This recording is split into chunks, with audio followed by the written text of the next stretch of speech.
This video will discuss about multi-programming and multitasking operating system. Okay, so multi-programming operating system क्या होता है? आपको नाम से ही पता चल रहा है कि जो मल्टीपल प्रोग्राम्स और जॉब्स अगर हम एग्जीक्यूट कर सकते हैं सीपीयू में तो उसे बोलते हैं मल्टी प्रोग्रामिंग। क्योंकि ये कैसा है, बैच ऑपरेटिंग सिस्टम आपने पहले मैंने ऑलरेडी डिस्कस किया हुआ है कि उसमें क्या होता था कि एक टाइम पे सीपीयू एक ही जॉब को एग्जीक्यूट करती थी। जब तक वो कंप्लीट एग्जीक्यूट नहीं हो जाती तो फिर उससे पहले दूसरी जॉब शेड्यूल नहीं कर सकते थे। ठीक है, क्योंकि हमें पता है कि जो जॉब्स होती है उनको दो टाइम चाहिए होते हैं, सीपीयू टाइम और इनपुट आउटपुट टाइम। तो अगर कोई प्रोसेस इनपुट आउटपुट टाइम भी करिए तो उस टाइम पे सीपीयू आइडल रहता था।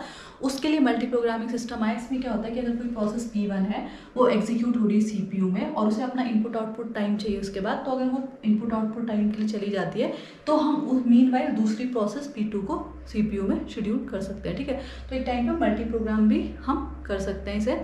और इसमें सबसे इंपॉर्टेंट चीज़ क्या है कि ये एक होती है नॉन प्रीएम्प्टिव टाइम। मतलब इसमें क्या है कि लेट अस सपोज कोई प्रोसेस है P3, आपने उसको सीपीयू शेड्यूल एग्जीक्यूट मतलब सीपीयू में दिया उसे एग्जीक्यूट करने के लिए, तो अगर उसके पास सिर्फ सीपीयू टाइम है तो जब तक वो कंप्लीट एग्जीक्यूट नहीं हो जाती है तब तक हम किसी दूसरी प्रोसेस को शेड्यूल नहीं कर सकते हैं। ठीक है, हम सिर्फ तभी किसी दूसरी प्रोसेस को सीपीयू दे सकते हैं अगर उस टाइम पे सीपीयू आइडल है, वो अपने इनपुट आउटपुट टाइम के लिए गई, तो उसे बोलते हैं आपका मल्टी प्रोग्रामिंग। मल्टीटास्किंग क्या होता है आपका? मल्टीटास्किंग को आप टाइम शेयरिंग भी बोलते हैं।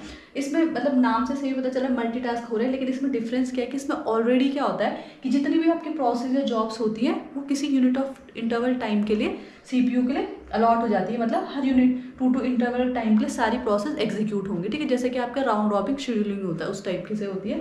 तो इसमें क्या होता है कि लेट अस सपोज जैसे P1 है तो वो पहले 2 यूनिट्स एग्जीक्यूट होगी, फिर उसके बाद क्या होगा P2 एग्जीक्यूट होगी, P3 P4 जितनी भी आपकी जॉब्स हैं वो जितना भी इंटरवल ऑफ टाइम अपने फिक्स मतलब जो भी है उसके लिए आपके ये जॉब्स उतने टाइम के लिए हर प्रोसेस चलेगी। ठीक है, इसमें बस इसमें और इन दोनों में डिफरेंस क्या है कि ये नॉन प्रीएम्प्टिव अगर एक प्रोसेस है तो वो जब तक कंप्लीट एग्जीक्यूट नहीं होती तब तक वो सीपीयू को छोड़ नहीं सकती।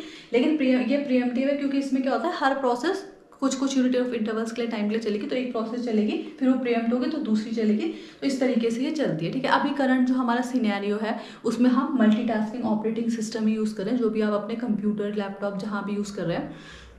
क्योंकि आपने देखा होगा कि अगर आप अपने सिस्टम में यूज़ करें तो अभी अगर लेट अस सपोज कि आपने कोई ब्राउज़र ओपन किया हुआ है, ठीक है, उसके बाद क्या है कि आपको कोई भी एडिटर खोलना है, तो ऐसा तो नहीं होता कि पहले आप अपना ब्राउज़र क्लोज करेंगे तब एडिटर खोलेंगे। वो ब्राउज़र साथ में खुल के आपका एडिटर भी खुला हुआ है, उसके बाद आप कोई म्यूजिक प्लेयर खोल रहे हैं तो वो भी चल जाता है। तो ये क्या हो रहा है, मल्टीटास्किंग हो रहा है। मतलब जो जो आपको प्रोसेस चल रही है उनको सब कुछ ऑपरेटिंग सिस्टम टाइम दे रहा है और हर कोई सीपीयू में एग्जीक्यूट हो रही है। ठीक है, तो इसको बोलते हैं मल्टीटास्किंग ऑपरेटिंग सिस्टम। इनका डिफरेंस बस यही है, प्रीएम्प्शन एंड नॉन प्रीएम्प्शन।